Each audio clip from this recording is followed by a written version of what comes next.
warahmatullahi wabarakatuh.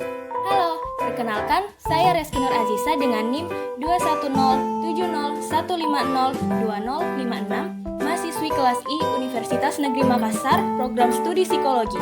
Kali ini saya akan mereview materi dari pertemuan pertama hingga pertemuan ke-7.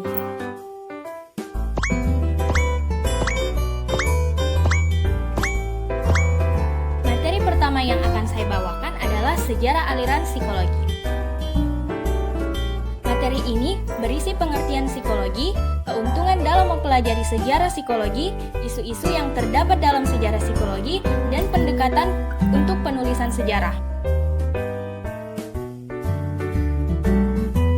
Kata psikologi berasal dari bahasa Yunani yang secara etimologi terdiri dari dua kata, yaitu psyche yang artinya jiwa dan logos yang artinya ilmu. Jadi dapat diartikan bahwa psikologi adalah ilmu yang mempelajari jiwa, yang dimana jiwa di sini menunjuk pada suatu hal yang menggerakkan, baik atau hidup, yang ada di dalam raga manusia dan merupakan proses kognitif atau interaksi stimulus dan respon. Menurut Herenhan tahun 2009, dengan mempelajari sejarah psikologi, maka kita akan mendapat keuntungan. Yang pertama, kita dapat memperkaya perspektif atau pandangan dalam memahami masalah yang ada, yang membuat kita lebih menghargai upaya dalam mengatasi tiap permasalahan. Yang kedua, dapat memperdalam pemahaman tentang psikologi, tentang latar belakang, bagaimana pemikiran tersebut muncul, berkembang, serta kemudian berinteraksi dengan pemikiran lain, baik itu yang sejalan maupun yang bertentangan. Yang ketiga, memperkenalkan bagaimana timbul tenggelamnya pemikiran psikologi, seperti pendekatan biologis pada tahun 1990-an yang sempat tenggelam, lalu setelahnya teknologi pemindaian otak berkembang, dan lainnya. Yang keempat, menghindarkan dari kata jatuh dua kali pada lubang yang sama. Sejarah mempunyai banyak pemikiran mengenai psikologi yang sudah tenggelam dan masih berkembang sampai sekarang. Yang kelima, menstimulasi munculnya ide baru, karena pada dasarnya ide baru merupakan perkembangan dari ide-ide yang sudah ada sebelumnya. Dan yang terakhir, memenuhi rasa ingin tahu mengenai pemikiran tertentu.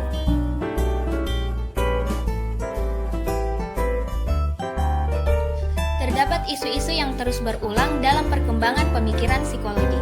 Yang pertama, jiwa. Menurut Thales, semua materi memiliki jiwa, termasuk batu magnet, dan jiwa didefinisikan sebagai sesuatu yang dapat menggerakkan. Yang kedua, karakteristik alamiah manusia. Ada banyak karakteristik alamiah manusia yang sampai saat ini terus menjadi perdebatan. Seperti, apakah manusia dipengaruhi faktor personal atau sosial? Faktor apa saja yang membuat manusia bahagia, dan lainnya. Yang ketiga, hubungan antara jiwa dan raga. Terdapat dua aliran yang saling bertentangan. Yang pertama, monisme. Aliran ini berpendapat bahwa manusia terdiri dari aspek jiwa saja yang disebut idealisme. Monisme yang menganggap bahwa manusia terdiri dari aspek fisik yang disebut materialisme. Yang kedua, ada dualisme, yang memegang prinsip bahwa jiwa dan raga merupakan dua entitas yang berbeda. Jiwa bukanlah raga, tetapi sesuatu immaterial, non-fisik atau metafisik, sedangkan raga bersifat material. Yang keempat, sumber pengetahuan manusia. Sumber pengetahuan manusia diyakini oleh teori epistemologi atau teori pengetahuan yang berisi rasionalisme, di mana rasionalisme ini merujuk pada keyakinan yang mengklaim bahwa pengetahuan didapatkan dari penalaran tanpa bantuan indrawi. Kemudian empirisme yang yakin bahwa pengetahuan diperoleh dari pengalaman indrawi. 5. Universalisme versus relativisme pengetahuan. Selain perdebatan tentang sumber pengetahuan, terdapat juga perdebatan tentang universalisme dan relativisme pengetahuan, yang dimana universalisme ini merujuk pada keyakinan prinsip atau teori yang sifatnya objektif, tidak terikat waktu dan tempat, sedangkan relativisme pengetahuan menunjuk keyakinan pengetahuan terbatas dan dipengaruhi oleh keyakinan, situasi, budaya, atau paradigma.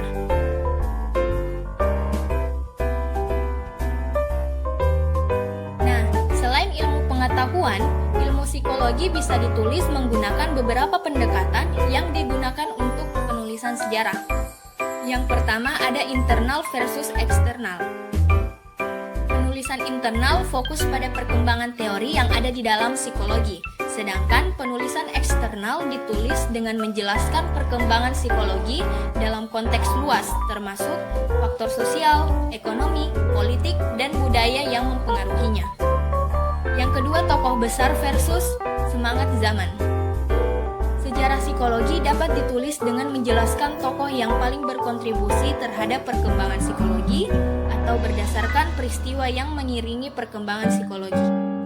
Yang ketiga, presentis versus kontekstualis. Pendekatan presentis menggunakan perspektif perkembangan teori psikologi terbaru, sedangkan kontekstualis menjelaskan dengan apa adanya yang terjadi pada zamannya. Yang terakhir ada pendekatan konseptual. Nah, pendekatan konseptual ini adalah pendekatan yang didasarkan pada perkembangan konsep tertentu, baik berkelanjutan teori atau kemundurannya. Kemudian materi kedua yaitu psikologi pada masa Yunani kuno. Psikologi pada masa Yunani ini dimulai pada tahun 1879 oleh Wilhelm Wundt.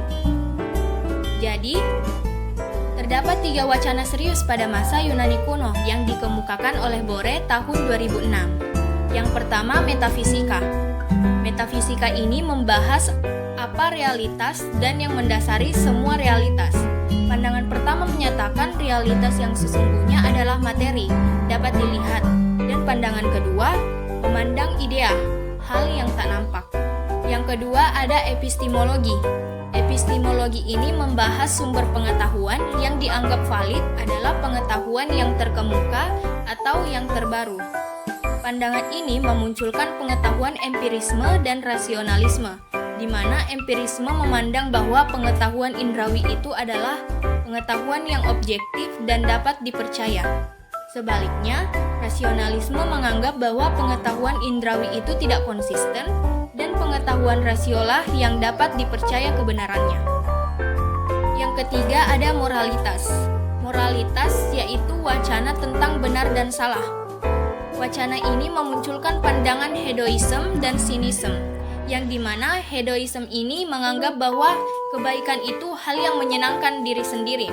Sedangkan sinisme ini memandang bahwa parameter kebaikan adalah nilai-nilai, termasuk nilai ketuhanan. Kemudian ada beberapa filsuf pada zaman Yunani kuno. Yang pertama, Thales. Thales ini punya kontribusi pada perkembangan pemikiran ilmiah dan merupakan salah satu filsuf terkenal dan berpengaruh. Ia yang pertama kali memperkenalkan cara berpikir ilmiah dan tradisi kritis, serta menekankan betapa pentingnya penjelasan ilmiah dalam mencari kebenaran dan membiarkan orang lain menyampaikan penolakan atau kritik terhadapnya.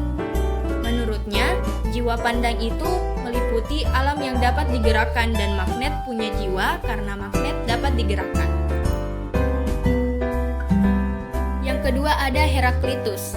Ia berpendapat bahwa api adalah substansi dari segala hal, karena api memiliki kekuatan untuk mengubah air menjadi uap, dan jiwa manusia terdiri dari api. Jiwa yang sehat adalah jiwa yang kering, dan jiwa yang tidak sehat disebut jiwa yang basah dan akan menghadirkan kematian. Ia mempelajari manusia, proses mental yang secara empiris terus mengalami perubahan, kalaupun bisa hasilnya tidak pasti dan hanya kemungkinan saja. Kemudian ada yang namanya kaum sofis. Kaum sofis ini berasal dari kata sophia yang berarti bijaksana. Kaum sofis itu sendiri merupakan guru yang profesional dalam bidang public speaking, yang diantaranya adalah Pythagoras dan Georgias. Ia memiliki pandangan bahwa kebenaran itu bersifat relatif, tergantung kemampuan retorika dan logika dalam meyakinkan orang. Materi ketiga ada psikologi pada masa Helenistik sampai abad ke-8. Masa Helenistik ini dimulai tahun 434 hingga 404 yang dipimpin oleh Alexander Agung pada abad ke-31. Saat Kekaisaran Romawi muncul, awal masa Helenistik ini dimulai tahun 322 sebelum Masehi saat Alexander Agung meninggal dunia. Pada masa itu, masyarakat Yunani lebih suka filsafat yang membahas masalah kehidupan praktis sehari-hari dan menolak filsafat yang bersifat abstrak dan tidak realistik. Pada masa ini muncullah pemikiran-pemikiran yang diantaranya yang pertama, pemikiran skeptisisme oleh Pyrrho. Aliran ini ragu dengan kemampuan manusia karena baginya manusia punya keterbatasan dalam beropini serta hanya mengetahui realitas yang nampak saja, bukan yang benar-benar ada. Aliran ini memandang bahwa kedamaian itu diperoleh dari pengetahuan mengenai sesuai dan itu tidak akan pernah terjadi pada manusia. Kemudian, keterbatasan disikapi dengan sikap yang memadai. Sikap yang harus diambil adalah memandang bahwa pengetahuan kita adalah sesuatu yang tidak pasti. Dan yang terakhir, sikap yang diambil dapat membawa pada ataraksia atau kebahagiaan. Yang kedua ada sinisme. Aliran ini didirikan oleh Antisthenes yang muncul sebagai ketidakpuasan terhadap sikap yang nilai, situasi, dan kondisi yang dianggap tidak adil, dan adanya keinginan untuk menyederhanakan tuntutan akan kehidupan.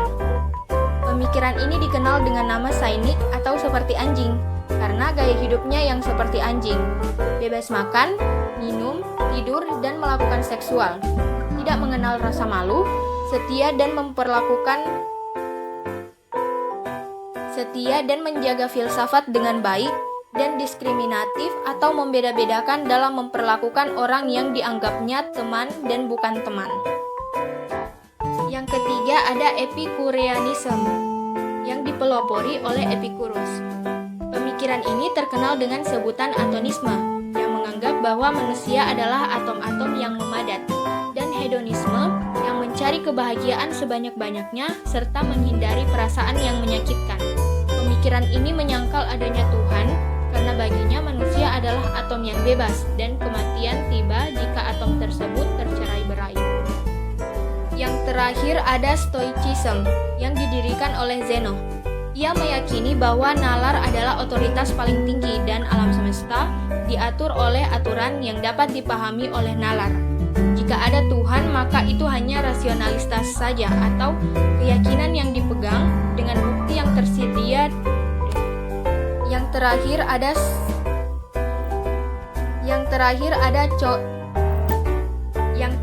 ada Stoicism yang didirikan oleh Zeno. Ia meyakini bahwa nalar adalah otoritas paling tinggi dan alam semesta diatur oleh aturan yang dapat dipahami oleh nalar. Jika ada Tuhan, maka itu hanyalah rasionalitas saja atau keyakinan yang dipegang dengan bukti yang tersedia dan melekat pada manusia serta alam semesta. Psikologi pada masa Kekaisaran Romawi. Kekaisaran Romawi berlangsung hampir 500 tahun oleh Julius Caesar. Pada masa ini, perkembangan ilmu pengetahuan termasuk psikologi kurang baik, karena pada saat itu masyarakat Eropa Barat lebih tertarik pada perkembangan teknologi dan administrasi. Maka dari itu, ilmu psikologi tidak banyak mengalami perkembangan. Pada masa ini muncul aliran Neoplatonisme yang meneruskan ide Plato yang menekankan aspek mistik dan mengurangi aspek rasional. Tokoh-tokoh pada masa Kekaisaran Romawi. Yang pertama ada Philo. Menurutnya, manusia terdiri dari jiwa dan raga yang terpisah. Raga terbuat dari tanah, sedangkan jiwa bagian dari cahaya Tuhan. Baginya ilmu pengetahuan diperoleh secara pasif dari pancaran Tuhan dan harus berkomunikasi personal dengan Tuhan dan penyucian diri melalui medium mimpi ataupun trance terlebih dahulu. Yang kedua, Galen. Galen ini merupakan dokter Kekaisaran Romawi yang percaya bahwa unsur dari sistem tubuh punya fungsinya masing-masing, serta ia mengembangkan tipe kepribadian berdasarkan cairan dalam tubuh. Dari Hippocrates yaitu darah, empedu hitam, empedu kuning, dan lendir, yang dimana tipe kepribadian berdasarkan cairan ini berada di dalam tubuh dengan proporsi tertentu. Yang ketiga, Plotinus. Menurutnya, Segala sesuatu yang bersifat hierarki adalah Tuhan, kemudian spirit yang merupakan citra dari Tuhan, dan yang terakhir adalah jiwa. Ia menyarankan untuk membersihkan diri dari dunia material dan menyatu dengan zat yang abadi untuk mencari kesenangan. Yang keempat, Saint Augustine. Filsafat ini fokus pada spiritual manusia dan berkeyakinan bahwa pengetahuan hanya bisa diperoleh dengan melalui pancaran Tuhan, dan menganggap penting atensi, pengulangan, urutan, serta pengorganisasian dalam melatih aktivitas pikiran. Berikutnya, zaman kegelapan atau yang biasa disebut dengan Dark Age.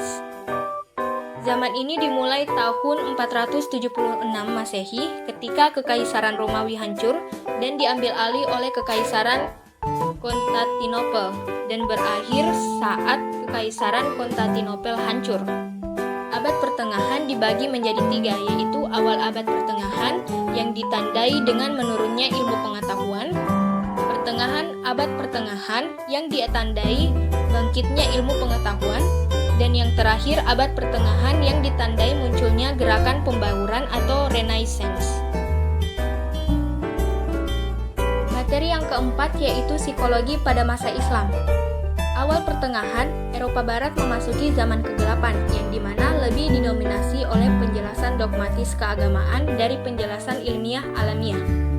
Namun saat Eropa Barat mengalami masa kegelapan, peradaban Islam justru mengalami kemajuan yang pesat. Pada abad ke-7 hingga abad ke-14, tradisi keilmuan dilanjutkan dan dikembangkan para pemikir muslim yang mengembangkan berbagai macam ilmu pengetahuan, dimulai dari ilmu fisika, ilmu kimia, astronomi, hingga ilmu psikologi. Pada masa ini ilmu nafs telah berkembang, yang disebutkannya jenis gangguan jiwa, sekaligus psikoterapi untuk mengobati pasien gangguan jiwa tersebut. Pemikir muslim yang turut berkontribusi dalam perkembangan ilmu psikologi pada masa Islam, yang pertama Al-Kindi. Al-Kindi dikenal sebagai filsuf pertama dari tanah Arab. Ia berusaha menyatukan teologi dan filsafat, karena menurutnya agama dan filsafat itu sama-sama mencari perbedaan. Bedanya, filsafat bersifat tidak pasti dan agama kebenarannya sudah pasti. Ia juga berpendapat bahwa jiwa merupakan pancaran atau emanasi dari Tuhan. Walau menyatu secara aksidental dengan tubuh, jiwa tetap bersifat independen dan abadi. Al-Kindi menjelaskan bahwa kesedihan berasal dari luar diri. Kitalah yang membawa kesedihan tersebut ke dalam diri kita, dan itu bisa diatasi dengan mendayagunakan intelek atau kognitif strategi, sehingga kita tidak dikendalikan oleh apa yang dimiliki. Kedua, Ar-Razi. Ar-Razi ini dikenal sebagai dokter dari dunia Arab. Ia bahkan dijuluki The Arabic Galen. Ia menentang minuman keras karena bertentangan dengan agama dan dapat merusak jiwa, serta menentang hal yang dasarnya hawa nafsu, bukan rasio seperti cinta, kekikiran, kesombongan, dan lainnya. Menurutnya, penting untuk mengenali diri sendiri atau self-perception secara benar dengan bertanya pada orang lain. Sensasi indrawi diyakini Ar-Razi dapat melatar belakangi proses mental, dan gejolak emosi yang berlebih dapat mempengaruhi aspek fisik. Yang ketiga, Al-Farabi. Al-Farabi merupakan tokoh yang paling berpengaruh di pikiran filsuf muslim setelahnya. Al-Farabi sering disebut sebagai the second teacher dan penerus Aristoteles atau the first teacher. Ia berusaha memadukan pandangan Plato, Aristoteles, dan Plotinus karena menurutnya jiwa ada setelah tubuh diciptakan dan menyatu secara aksidental. Maksudnya, jika tubuh hancur, jiwa tidak sendirinya hancur, hanya karena jiwa punya substansi yang berbeda. Yang keempat, Al-Baikhi. Ia dianggap telah membahas kesehatan mental dan menghubungkan antara penyakit fisik dan kesehatan mental. Ia mengklasifikasi neurosis ke dalam 4 gangguan, yaitu gangguan takut dan panik, marah dan agresi, sedih dan depresi, serta obsesi. Yang kelima, Ibnu Sina. Ia mengembangkan hierarki jiwa. Menurutnya, jiwa memiliki 3 tingkatan, yaitu jiwa nabati, jiwa hewani, dan jiwa insani. Tumbuhan memiliki jiwa nabati, tetapi tidak punya jiwa hewani. Binatang memiliki jiwa hewani, tetapi tidak punya jiwa insani. Dan manusia memiliki ketiga jiwa tersebut. Ibnu Sina menggunakan metode terhadap gangguan fisiologis, misalnya dengan memperhatikan hubungan antara perubahan detak nadi dengan emosi pada pasien, serta menggunakan terapi membaca dan musik karena baginya kebahagiaan akan meningkatkan kelembapan otak, tapi jika berlebihan akan menimbulkan gangguan.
Materi terakhir sekaligus materi penutup adalah behaviorisme.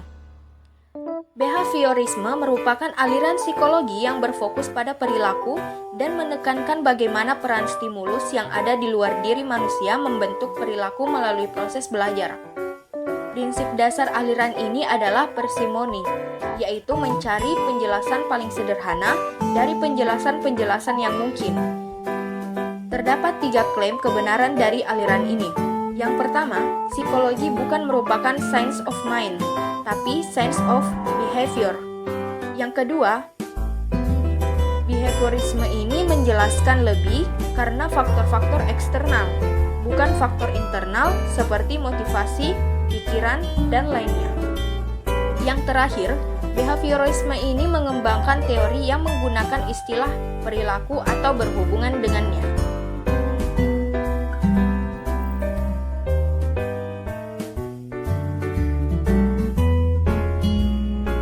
Perkembangan behaviorisme. Terdapat 3 tahap sosio-behaviorisme yang digagas oleh Albert Bandura dan Rother. Yang pertama, behaviorisme radikal yang lebih fokus pada perilaku yang bisa diamati dan menggunakan metode eksperimental dalam mempelajari perilaku serta menganggap teori yang dicapai bisa digeneralisir terhadap semua perilaku. Yang kedua, new behaviorisme, yang merupakan perpaduan antara behaviorisme dan logical positivism yang mengacu pada pikiran yang disampaikan oleh Yang kedua, new behaviorism, yang merupakan perpaduan antara behaviorisme dan logical positivism yang mengacu pada pikiran yang disampaikan oleh para filsuf bahwa teoritis harus bersumber dari pengamatan empiris dan dapat menjelaskan fakta empiris. Dan yang ketiga, sosio-behaviorisme. Perilaku dipelajari dalam proses sosial dan terfokus pada perilaku, serta keduanya mengakui adanya proses mental dan proses kognitif antar hubungan stimulus dan respon.